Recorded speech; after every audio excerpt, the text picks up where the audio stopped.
Muy buenas, bienvenidos un día más a un podcast sobre Bitcoin. Hoy vamos a hablar de una cuestión que, si bien es posible que no te hayas planteado, a mí me parece que es algo que antes o después se te va a plantear. Y es la siguiente. Ahora vivimos en una economía, digamos que tú has vivido, tus padres han vivido, tus abuelos más o menos han vivido en una economía con un dinero fiat, un dinero que se puede inflar, ¿vale? O sea, digo esto porque no es lo habitual, no es lo que hemos hecho siempre, es lo que hemos hecho los últimos 100 y pocos años, ¿vale? Bien, a donde voy es a que en los últimos 100 y pocos años hemos vivido en una economía con un dinero inflacionario. Y la teoría generalmente aceptada es que lo hacemos así porque es mejor. Porque es mejor para la economía, es mejor para los negocios, es mejor para las personas, es mejor para la sociedad que tengamos un dinero que los bancos, los gobiernos, los bancos centrales pueden manejar a su antojo. Y por manejar a su antojo lo que suele pasar es que imprimen más cuando hay que solucionar problemas y acaban incrementando la cantidad de dinero que existe en el mercado. ¿Bien? Bien. Ese es el dinero y esa es la economía que tenemos hoy día. Y el otro día encontré un tuit de una chica, una mujer, que se llama Natasha Che, supongo, y en ese tuit hablaba de las bondades del dinero fiat, de este dinero inflacionario, y explicaba por qué un dinero como Bitcoin, un dinero que no es inflacionario, sería algo terrible para la economía. Ella tiene un doctorado en macroeconomía, lo cual, digamos que no habla demasiado bien de los doctores en macroeconomía, porque lo que vamos a ver a continuación es que, todo esto no tiene demasiado sentido. Todo lo que explica Natasha, y con todo mi respeto a lo que opine Natasha, porque todos decimos a veces barbaridades, yo soy el primero. Así que yo acepto este comentario o estos tweets, es un hilo de tweets bastante largo.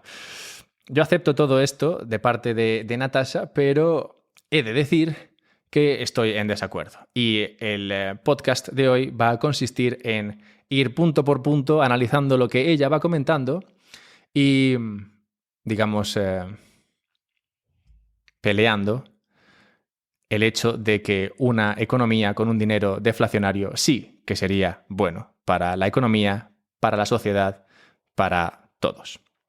Habiendo dicho esto, vamos con una pequeña intro.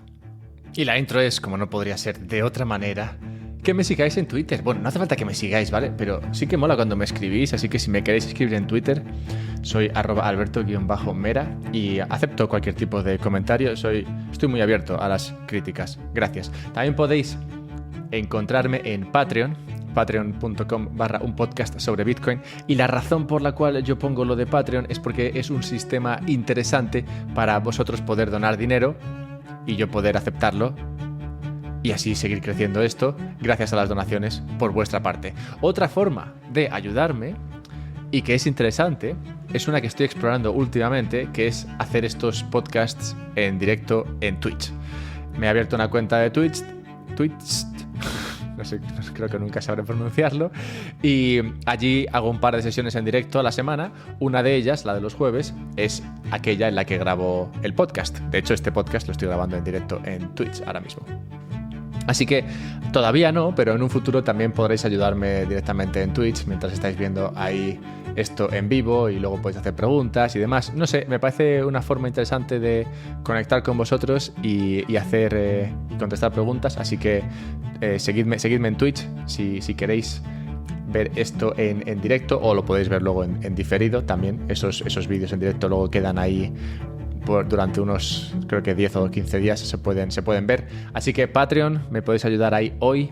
Twitch, me podéis seguir ahí para ver esto en directo. Y si queréis comprar Bitcoin, ya sabéis que yo recomiendo Relay. Y recomiendo Relay porque no te pide tus datos, es decir, no te dice dame tu dirección, pasaporte, el nombre de tus hijos, libro de familia. No, simplemente te dice mándame dinero.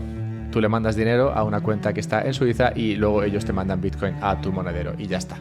Aquí paz y después gloria. Y habiendo dicho esto, vamos ya a explorar la idea de Natasha y cómo de equivocada está. Comienza Natasha hablando de que Bitcoin falla como dinero porque tiene una política monetaria muy ignorante.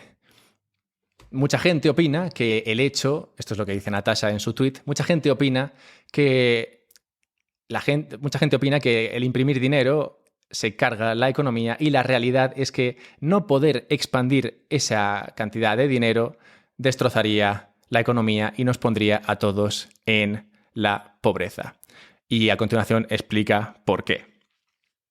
Es decir, lo que explica es que un dinero no expansivo mataría a la economía y nos volvería a todos pobres. Y por eso Bitcoin no puede funcionar como dinero, porque Bitcoin, como sabéis, van a ser solamente 21 millones y ya está. O sea que no se van a crear más y no se puede cambiar esa política monetaria. Yo lo que diría aquí, y quedaos con esto por ahora, es que concretamente el hecho de que tú no puedas cambiar la política monetaria es lo que hace a Bitcoin un sistema perfecto, un dinero perfecto para cualquier economía. Da igual cómo de grande sea la economía, puede ser la economía del universo entero, podría hacerse con 21 millones de Bitcoin. Tú no necesitas un dinero inflacionario para crear una buena economía. Lo que necesitas es una política monetaria que se aplique a todos por igual, porque así todos tienen la misma información. Y esto es un poco lo que voy a explicar a continuación, siguiendo los tweets que publica Natasha en este hilo de tweets. Como veréis a continuación, lo que explica Natasha son un montón de argumentos que no se acaban de sostener.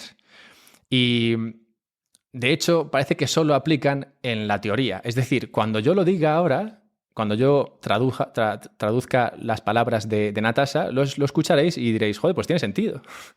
Pero cuando luego te vas a la práctica, resulta que no tiene sentido. Y este es uno de los principales problemas con la economía como la entendemos hoy día. Con la economía, digamos, keynesiana. Con esa política, bueno, sí, con esa, digamos, escuela keynesiana que ilustra la economía de nuestros días.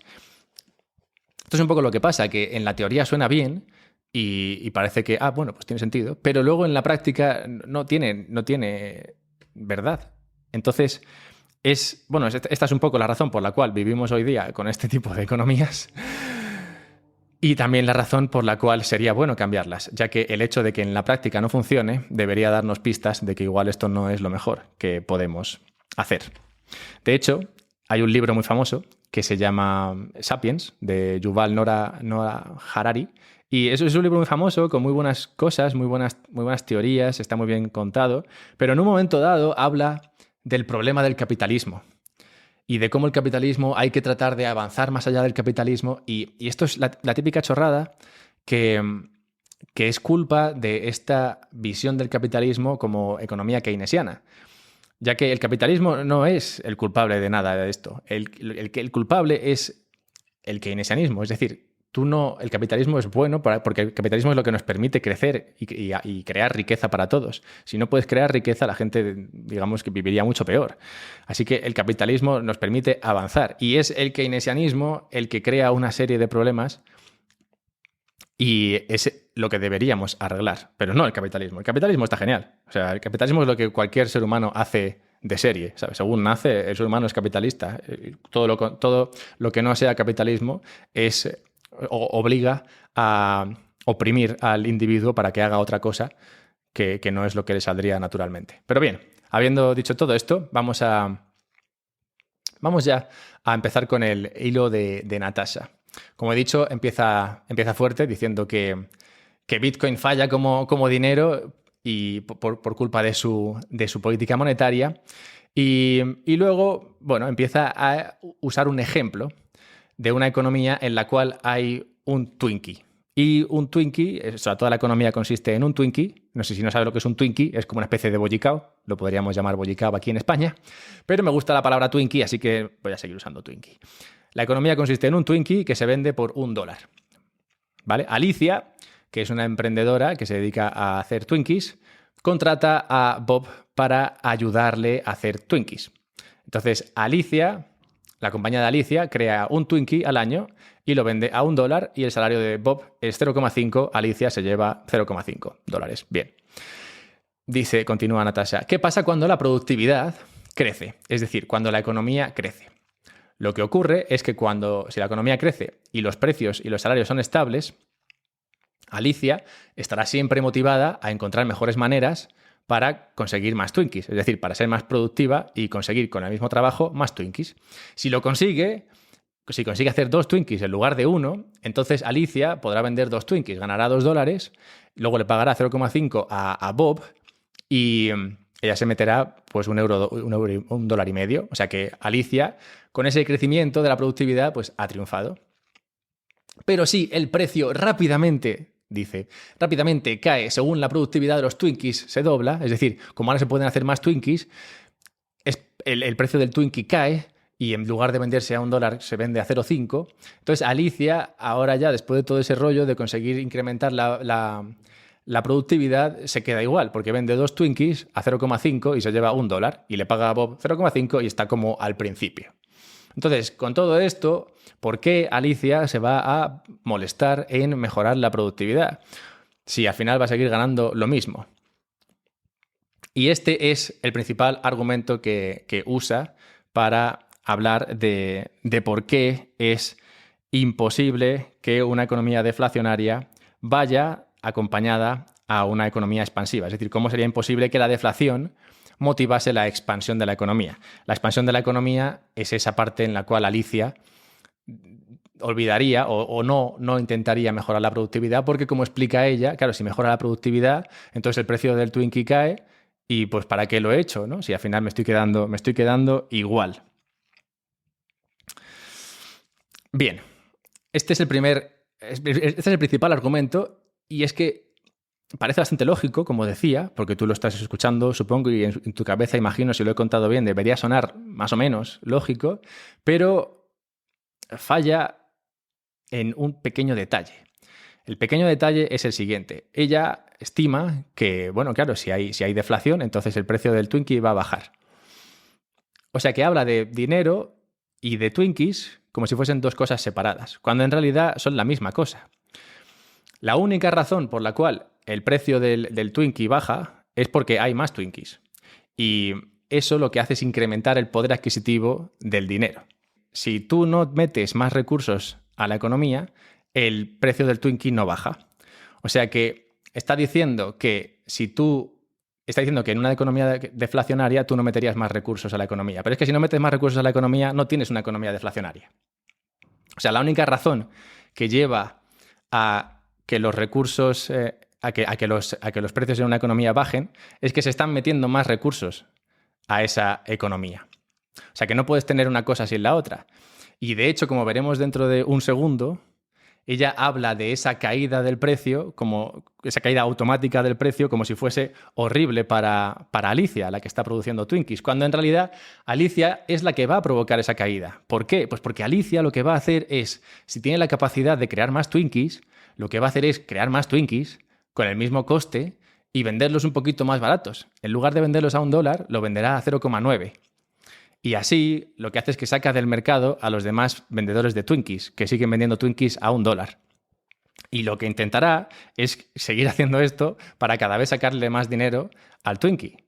Y los otros, sus competidores, lo que tendrán que hacer es lo mismo. Entonces, cuando al final todos se deciden o se decantan por introducir un montón de Twinkies al mercado, entonces sí, el precio del Twinkie acabará llegando a 0,5. Pero por el camino, lo que ha ocurrido es que Alicia ha ganado un montón de dinero vendiendo muchos más Twinkies con el mismo coste de producción. Y como veremos más adelante, lo interesante es que Natasha aquí habla de que eso es un problema y de que eso sería algo inaceptable.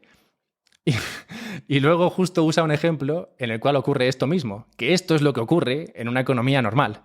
El hecho de que la gente produzca más con los mismos o con menos recursos para poder ser más competitivo y para poder mejorar ese margen de venta. O sea que al final, todo el resumen este de los Twinkies viene a decir que la única razón por la cual mejorarías la productividad sería porque así vas a vender más.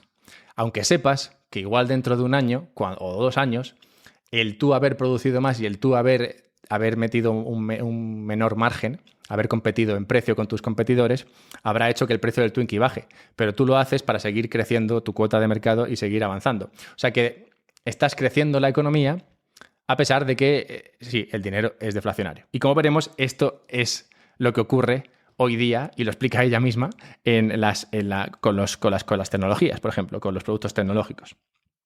Pero bueno, sigamos con los tweets de Natasha. Natasha entonces explica que como Alicia no se preocuparía por mejorar la productividad, porque va a hacerlo, ¿no? Si al final va a bajar el precio a la mitad, lo que haría es decirle a Bob, su empleado, que cobre menos. Porque, oye, como ahora el dinero vale más, pues que cobre menos. Y Bob, su empleado, diría que no. Porque, oye, ¿por qué va a decir Bob que sí? Y bueno, luego habla un poco de que esto sería un problema, porque claro, ¿cómo vas a bajar el salario a Bob? Bajar salarios es muy complicado. Aquí sí, estoy con ella. Es verdad que bajar salarios es complicado. Y luego usa el mismo ejemplo con un préstamo. Es decir, pidiendo un préstamo a no sé quién, una tal María, y usando ese préstamo para mejorar la productividad de su empresa. En ambos casos, lo que nos encontramos es lo siguiente. Ella, Alicia, le llega a Bob y le dice, oye, te bajo el salario. Y Bob dice no. Y dice, bueno, pues ya está, pues nada. Y esto podrá pasar y seguirá pasando hasta que Alicia decida que lo que está ganando Bob es demasiado. Imagínate que Bob se lleva el salario en Bitcoin y está cobrando 0,5 Bitcoins desde hace 5 años.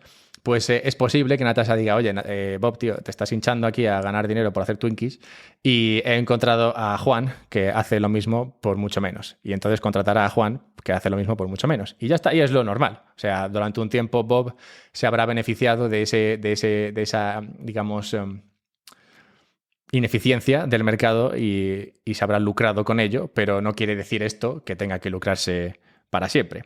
Y con el préstamo pasa igual. Si tú eres Alicia y pides un préstamo para mejorar tu capacidad de producir Twinkies y lo haces mal, es decir, inicias una serie de procesos tecnológicos o cambias la forma de crear el Twinkie y al final lo haces mal, o te pones a hacer todo esto y tardas tanto en hacerlo que para el momento en el que ya está toda la capacidad creada, el precio del Twinkie ha bajado por la competencia de todos los demás productores de Twinkies y ya no le sacas el rendimiento que tú esperabas, y como no le sacas el rendimiento que tú esperabas, eres incapaz de pagar el préstamo y entonces te vas a la quiebra.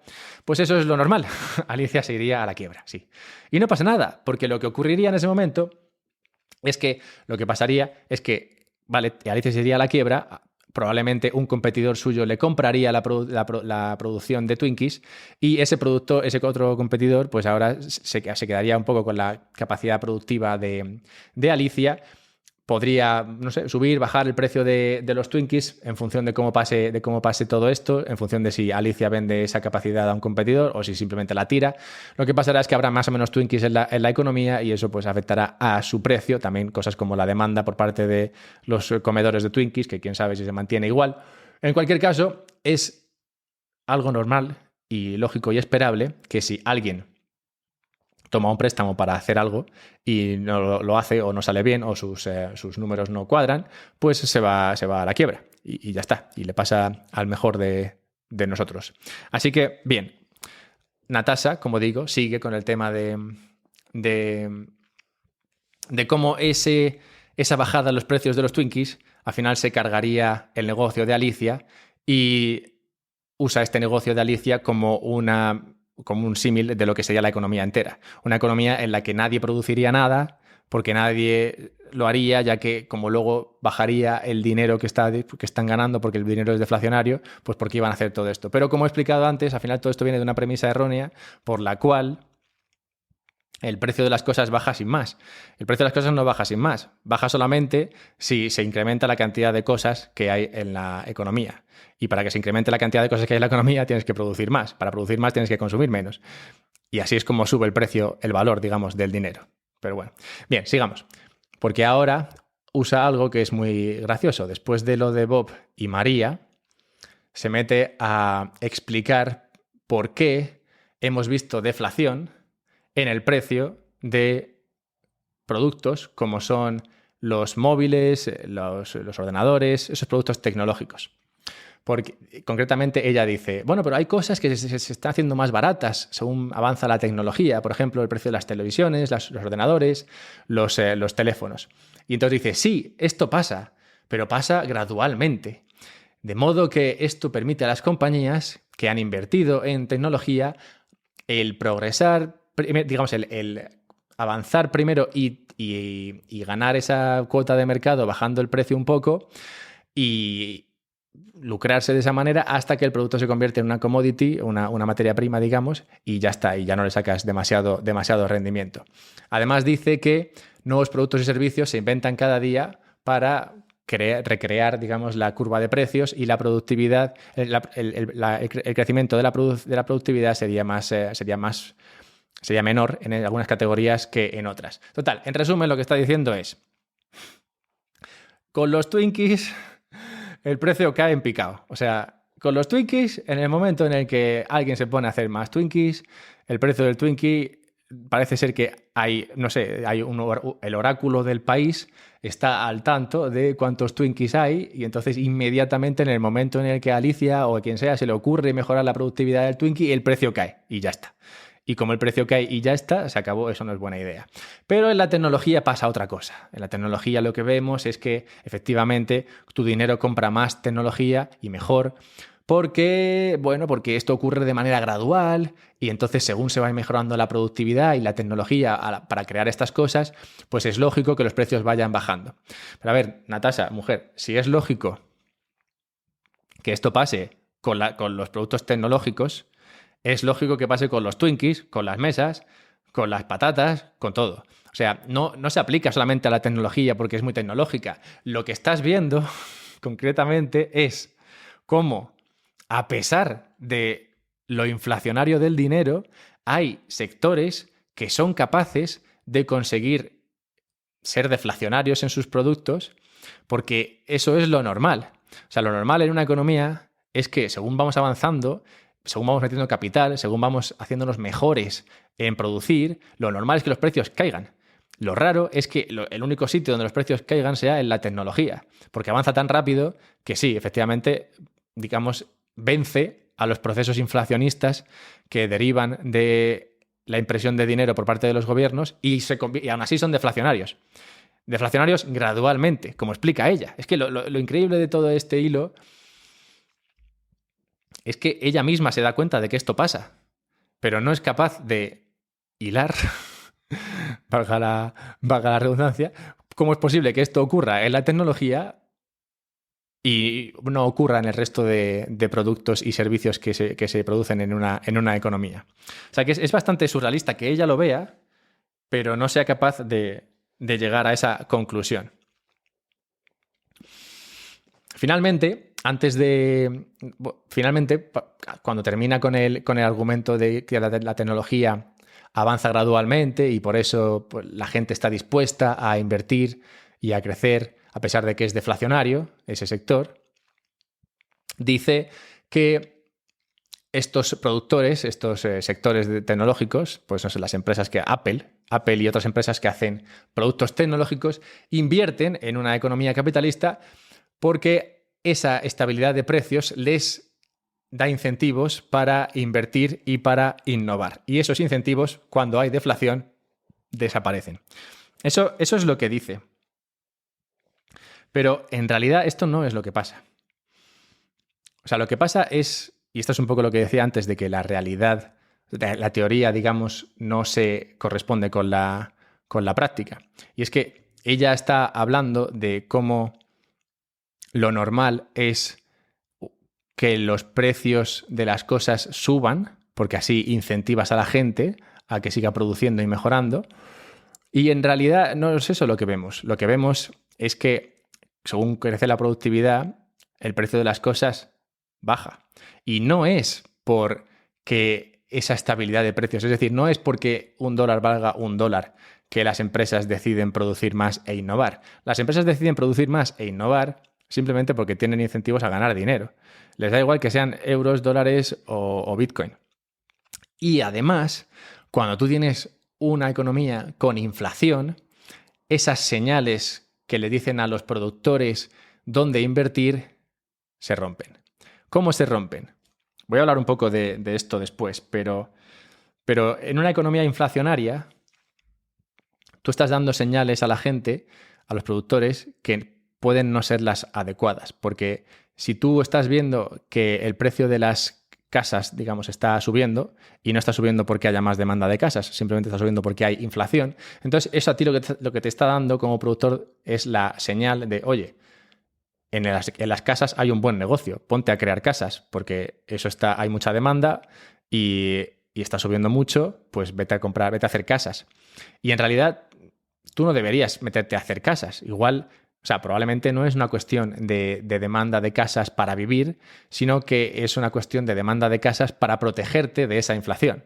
O sea que la inflación, digamos, lo que provoca es que la gente obtenga señales equivocadas, tome decisiones equivocadas y eso lleve a mal inversión que luego desaparece y que destruye riqueza en una economía. Pero eso lo voy a explicar un poco después, cuando terminemos con el hilo de Natasha. Hilo que continúa diciendo que si te está gustando lo que estás leyendo, habla de inversión, economía y potencial humano en una newsletter. Lo digo por si te quieres suscribir. Yo estoy pensando en suscribirme, más que nada porque con el contenido que crea ella, creo que me daría a mí mucho juego en mi podcast. No sé, luego pensaré si me suscribo. Bien, seguimos. Después de ese breve lapso para decir que nos suscribamos a su newsletter, se mete en un montón de fórmulas de economía que son las típicas tonterías que son culpa de Keynes, o como queráis llamarle. Empieza a hablar de fórmulas de donde la inflación es igual al crecimiento del dinero menos el PIB y que la velocidad del dinero, y luego te sé una serie de fórmulas. Y aquí de nuevo estamos otra vez en lo mismo. La economía no necesita fórmulas. ¿Y por qué no las necesita? No las necesita porque la economía, a diferencia de lo que es la física, no tiene constantes. O sea, esto es lo que a los economistas keynesianos, y yo fui a la carrera y estudié todo esto desde Keynes. O sea, yo estudié la economía mala. Luego tuve que reconvertirme a algo que tuviese sentido. Pero esto es algo que a los keynesianos les atrapa, y es el hecho de crear fórmulas en la economía, cuando en la base de la economía lo que hay es un humano. Y el humano podrá ser muchas cosas, pero no es constante. O sea, no hay una constante en la economía. Si no hay una constante en la economía, ¿cómo narices te pones a crear fórmulas? Nada funciona porque todo es arbitrario. Y tú puedes crear un montón de formulitas que te den un montón de numeritos, pero que al final no significan nada. O sea, por ejemplo, usar el PIB como vara del crecimiento en una economía tampoco te está diciendo nada. Usas el PIB porque, bueno, porque quieres usar algo y quieres demostrar que estás creciendo.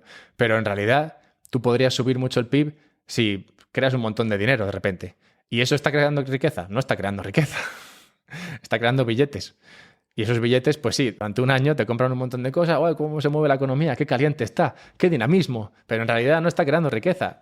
Lo que está haciendo es preparando una megacrisis cuando intentes sacar ese dinero de ahí, o si lo dejas estar, pues cuando ese dinero se infle y nos vuelva a todos pobres. Así que no voy a hablar de las fórmulas que explica ella en su tweet, en su hilo de tweets, porque es una chorrada y porque además sería aburrido, y porque, como digo, es que no tiene sentido hablar de fórmulas en la economía, al menos de fórmulas con constantes, porque no existen las constantes en la economía. Bien, después de este breve lapso sobre las fórmulas, se mete a hablar de Bitcoin. Y claro, ya sabéis qué podemos esperar de una persona que cree que los gobiernos lo que tienen que hacer es observar la economía y tomar buenas decisiones sobre cuánto dinero hay que crear. Podéis imaginar sus teorías e ideas sobre Bitcoin. Lo que dice básicamente, bueno, es que Bitcoin son 21 millones y entonces, como es una divisa que no se puede expandir, entonces todo lo que se produzca en Bitcoin, es decir, todo lo que tenga su precio en Bitcoin, lo que haría es bajar. Y bueno, esto sería horrible, la gente decidiría no participar jamás en la economía, porque ¿para qué vas a crear algo y ponerle un precio en Bitcoin cuando sabes que mañana te van a dar menos Bitcoin por lo que estás creando? A pesar de que esas Bitcoin te permitan comprar muchas más cosas. Bueno, pues no sé, eso es un misterio que habrá que preguntarle a Natasha. Pero bien, yo creo que después de todo esto podemos pasar ya de lo que termina diciendo Natasha y entrar un poco a las conclusiones que quería hacer para vosotros. Porque, a ver, la parte de Bitcoin, claramente pues podéis imaginar lo que dice, que esto no tiene sentido. Y en un momento incluso hasta dice una palabrota, lo cual me parece muy mal por parte de Natasha. Pero bien, que lo que podéis imaginar es que no tiene nada bueno que decir sobre Bitcoin, pero sí que dice que a pesar de que Bitcoin no puede servir como dinero para una economía, lo que sí que podría servir es una política monetaria programable. Gracias, Natasha, por descubrirnos a los gobiernos y a los bancos centrales. Bien, hasta aquí la lectura, digamos, o los comentarios a la historia esta de Natasha y una economía con un dinero no inflacionario, o los problemas de una economía con un dinero no inflacionario. La principal crítica que yo le haría a Natasha es esa que he comentado al principio. A ver, un dinero no se convierte en deflacionario porque no se imprima más. Un dinero se convierte en deflacionario cuando en la economía se produce más. Entonces, cuando hay muchos más activos, muchos más servicios, productos en la economía y a la misma cantidad de dinero, entonces ese dinero vale más. Pero eso está bien, porque tú estás produciendo, estás incrementando la capacidad de producción de una economía, estás creando más cosas para los humanos que vivimos en ella. O sea, estamos creando un mejor mundo para los humanos y luego nuestro dinero nos permite comprar más cosas. Pero tu dinero no te va a permitir comprar más cosas si tú no creas más cosas. O sea que no puedes hablar de que es la deflación o el dinero deflacionario lo que limita o obstaculiza o impide incluso la creación o sea, el crecimiento de una economía. Al revés, lo único que trae deflación al dinero es la producción en una economía.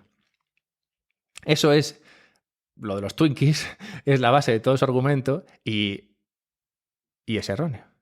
O sea que claramente una economía con un dinero como Bitcoin, que no se infla, cuya política monetaria no se puede cambiar, serviría perfectamente, es más, nos iría muy bien, en cualquier economía. En la nuestra, y digo la nuestra porque no importa dónde estés, en la nuestra serviría, porque da igual dónde estés. Serviría a nivel global, serviría a nivel universal. No importa, cualquier cantidad de dinero sirve para economías de cualquier tamaño. No hace falta tener un número, ni que ese número sea inflable. Siempre y cuando lo puedas dividir lo suficiente, te vale. Pero quería decir otra cosa, aparte, sobre el verdadero malvado aquí. Porque Natasha habla de que es necesario que nosotros manejemos el dinero, que manejemos esa política monetaria, porque si no lo hacemos, entonces pues nos encontramos con todas estas cosas que dice que pasarían y que en realidad no pasan. En realidad, el que causa o lo que causa las crisis, lo que causa esa destrucción de riqueza, lo que causa esos años malos que ninguna persona querría vivir y que por desgracia estamos viviendo bastante a menudo, ya sea con la crisis de 2008, antes con la de las .com, ahora con lo del COVID y todo ese rollo. Todas estas crisis vienen por el ciclo económico que crean la expansión monetaria y el control del dinero. Porque al final, cuando tú tienes un dinero que puedes controlar, lo que haces es que lo controlas.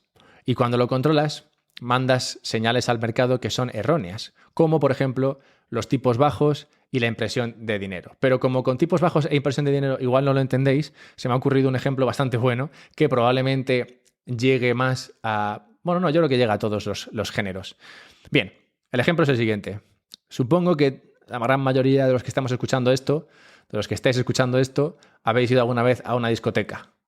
Cuando teníais, no sé, 18, 19 años, no sé, habréis ido a discotecas. Hay algo en las discotecas que nos permite entender el ciclo económico. Y es que las discotecas, todos sabemos que se montan de tal manera que atraigan a los hombres. Porque los hombres van ahí y se empiezan a tomar copas como si no hubiese un mañana. Una discoteca lo que quiere hacer o lo que mejor le funciona para su negocio es atraer a un montón de hombres para que estén ahí y se emborrachen, porque así ganan un montón de dinero. ¿Qué atrae a los hombres a una discoteca en lugar de a otra? Las mujeres. Entonces, el Banco Central es algo así como el que va repartiendo flyers o el que va repartiendo entradas a una discoteca. Y me explico. Cuando dan las 12 de la noche, nuevamente, o a una, y tenemos libertad, vivimos en un mundo libre, la gente le gusta ir a discotecas en fin de semana. Y cuando eso pasa, lo que hacen los dueños de discotecas es tratar de atraer un montón de mujeres a su discoteca. Entonces, si lo hacen correctamente, encontraremos una discoteca en la cual el 80% son mujeres. ¿Qué pasa? Eso manda una señal a los hombres, y es, en esta discoteca hay un montón de mujeres, así que vamos a ir todos allí. Y entonces empiezan a venir hombres, y ese porcentaje se empieza a romper. Primero, porque cada vez hay más hombres, y segundo, porque llega un punto en el que hay tantos hombres ahí que muchas mujeres se van, y también pasa la noche. ¿Qué ocurre? Que al final lo que hay es un montón de hombres ahí que intentan conocer a la mujer de sus vidas y ya no quedan mujeres de sus vidas. Ya estamos en un porcentaje de 90% hombres, 10% mujeres. Y esto es algo muy observable por todos los que han ido a discotecas alguna vez en su vida, y es lo mismo que pasa en la economía. En la economía, tú lo que quieres es incentivar el que la gente haga cosas. Igual que en la discoteca quieres incentivar que vengan hombres, pues en la economía, si tú eres el gobernador, lo que quieres es que la gente haga cosas porque eso te sube el PIB. Que la gente produzca, que compre, que invierta, que haga cosas, que compre cosas. Entonces tú para eso lo que haces es que pones tipos bajos. Los tipos bajos es el equivalente a meter a un montón de chicas en una discoteca. Eso lo que hace es mandar la señal a la gente de que, mira, pues los tipos son bajos, puedo endeudarme fácilmente, entonces voy a producir un montón de cosas. Pero luego, una vez que se han puesto a producir un montón de cosas y pasa el tiempo, pasa la noche, se encuentran con que al final, cuando ya han producido todo, ya han metido todas sus inversiones, en realidad en la economía no había esa demanda. Esas mujeres ya no estaban. Y lo que te encuentras es con un montón de malinversiones. Malinversiones como esa que comentaba antes cuando Alicia se pone a pedir un préstamo y luego la cosa no le va bien. Pues esto es lo que pasa. Y eso es lo que consigue un banco central con una política de control del dinero, con una política inflacionaria, siempre, de control del dinero. Eso es lo que vemos, que cuando pasa algo, cualquier problema, llámalo COVID, llámalo, no es que los bancos han dado muchos préstamos a gente que se iría a comprar casas y ahora han quebrado, llámalo como quieras, o llámalo, no sé, .com, no sé qué, da igual lo que le llames. Siempre que hay un problema, lo que pasa es que los bancos dicen, los bancos centrales deciden bajar los tipos para que la gente siga comprando. Es decir, manda señales al mercado que son erróneas, porque tú no querrías en ese momento ponerte a invertir y a consumir. Al revés, si está yendo mal, lo que quieres hacer es ahorrar para cuando la cosa vaya un poquito mejor, tener capacidad productiva y no ponerte a invertir cuando la cosa va mal. Pero claro, eso no les sienta bien o no les viene bien a los gobernadores, y por eso tenemos la política económica que tenemos. Al final, lo más importante es tener un dinero que dé una señal adecuada. Un dinero que tú no puedas producir de la nada, un dinero que al que tú no puedas marcarle un precio. Precio sería el tipo de interés. Ya sabéis que el tipo de interés es el precio del dinero y ese viene marcado por los bancos centrales. Lo cual no deja de ser curioso que en Estados Unidos, Europa, digamos, lo que llamaríais los ejemplos de capitalismo en el mundo, en el núcleo de todos ellos, de ambos, hay una entidad que es abiertamente comunista, que lo único que hace es definir el precio del dinero. El precio del dinero que luego el resto de la economía usa. O sea que es una economía capitalista basada en una entidad marxista de control de precios, que no deja de ser irónico.